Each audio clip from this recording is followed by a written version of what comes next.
Como ya es sabido, el encierro en las casas como medida de seguridad para evitar contagios del COVID-19 ha incrementado notablemente la violencia de género en contra de las mujeres. Tan es así que la Comisión Interamericana de Mujeres de la Organización de los Estados Americanos recientemente publicó un texto titulado COVID-19 en la vida de las mujeres, razones para reconocer los impactos diferenciados, de cuyo contenido se lee que los indicadores dan cuenta de un aumento de la violencia de género que se recrudece por el confinamiento y por el limitado acceso de las mujeres a los servicios públicos de atención, prevención y sanción de la violencia, que no son considerados como esenciales, y aunque la mayoría de los gobiernos están adecuando las medidas al contexto de la emergencia, se requieren medidas extraordinarias para una situación que es extraordinaria.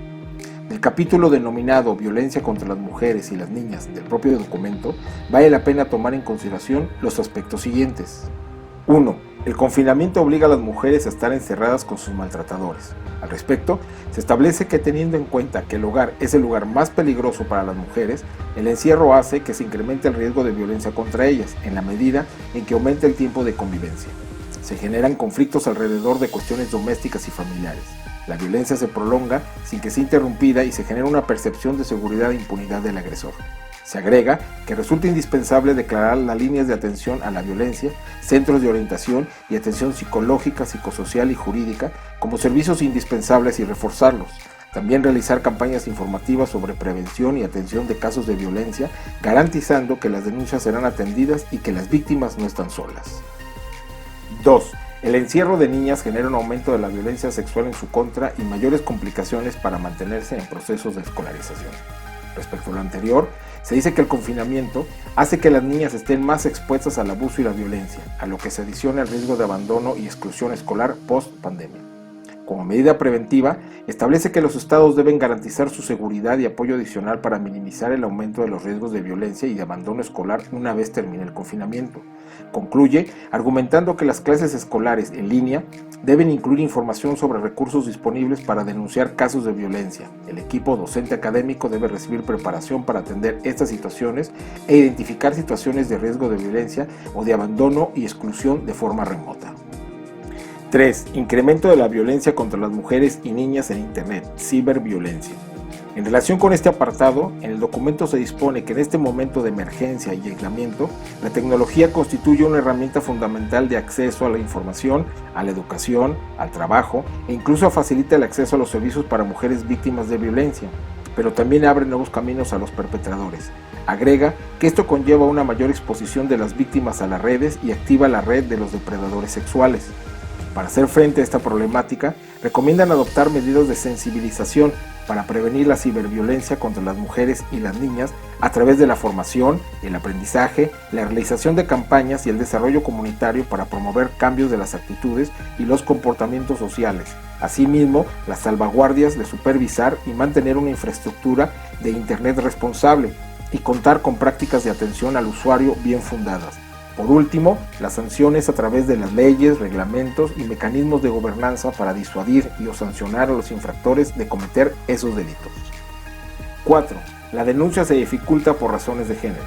Dentro de este apartado, se señala que las mujeres tienen un enorme temor de quebrantar las órdenes de cuarentena y las restricciones sanitarias y de circulación, que se exacerba por sus roles en el cuidado y protección, por lo que es indispensable que se asegure la movilización de las mujeres víctimas de violencia y sus familiares sin autorización especial. Igualmente, se agrega que se deben adoptar medidas especiales para facilitar las denuncias, reforzando los mecanismos existentes y contemplando medidas alternativas. La tecnología también debe convertirse en un medio facilitador para la interposición de denuncias a través de medios como la telefonía inteligente y mensajería silenciosa, comisarías virtuales, botones de pánico, geolocalización e incluso el uso de las redes sociales. Concluye señalando que se puede evaluar la idoneidad de interponer denuncias en clave en los lugares de fácil acceso como las farmacias, supermercados u otros servicios esenciales que son los que se encuentran más cercanos a la comunidad donde viven las mujeres. 5. Los servicios de atención y protección a la violencia contra las mujeres no están diseñados para responder ante la situación derivada de la emergencia COVID-19. Finalmente, en este rubro, se precisa que los servicios también deben adaptarse para asegurar el acceso de las mujeres víctimas de violencia en todo el territorio nacional y superar las dificultades para llegar a las zonas rurales, así como adecuarse a las necesidades específicas en cada territorio. Asimismo, se dice que los servicios deben contar con rutas de acción para asegurar la seguridad de las mujeres en riesgo durante la emergencia, adaptando los protocolos de actuación para reforzar su eficacia durante el periodo de crisis. Como una medida relevante en este periodo especial, se propone la extensión automática de medidas judiciales de protección y de medidas cautelares a mujeres víctimas de violencia, que ya han adelantado muchos de los gobiernos de la región. En relación a los servicios de atención, los gobiernos pueden mejorar la capacidad de acceso a la telefonía inteligente y a la mensajería silenciosa, mencionadas como medidas novedosas. Concluye que resulta necesario declarar servicios indispensables y esenciales las líneas de atención a la violencia y centros de orientación y atención psicológica, psicosocial y jurídica existentes y reforzarlos garantizando su acceso a recursos para afrontar la situación excepcional. Según puede advertirse de todo lo anterior, es evidente que la violencia que se ejerce contra las mujeres últimamente ha incrementado por el confinamiento que se está viviendo como consecuencia del COVID-19, problema que, además de que no es exclusivo de nuestro país, tampoco es minúsculo. Tan es así que la Organización de los Estados Americanos, a través de la Comisión Interamericana de Mujeres, ha tomado conocimiento al respecto y está implementando medidas a efecto de que los Estados miembros tomen conciencia de tal problemática y actúen de manera inmediata y especial ante este acontecimiento atípico en favor de las mujeres víctimas de violencia. En México, la violencia familiar que se comete en contra de las mujeres está tipificada como delito en el orden federal en los artículos 343 bis al 343 quater del Código Penal Federal y en el ámbito del orden común en los códigos penales de las entidades federativas. Además, el Código Nacional de Procedimientos Penales establece una serie de medidas de protección que el Ministerio Público o la Fiscalía deben aplicar cuando se estime que la persona imputada representa un riesgo inminente en contra de la seguridad de la víctima o ofendido, como la prohibición de acercarse o comunicarse con la víctima o ofendido, limitación para asistir o acercarse a su domicilio o al lugar donde se encuentren y la separación inmediata del domicilio, entre otras, previéndose además que en tratándose de las anteriores, a través de la celebración de una audiencia, el juez de control podrá cancelarlas o bien ratificarlas o modificarlas mediante la imposición de las medidas cautelares correspondientes. Por otra parte, resulta importante señalar que la Ley General de Víctimas, que es un ordenamiento de orden público, interés social y de observancia en todo el territorio nacional, en su título segundo, prevé los derechos que deben observarse en favor de las víctimas, encontrándose, entre otros, los siguientes: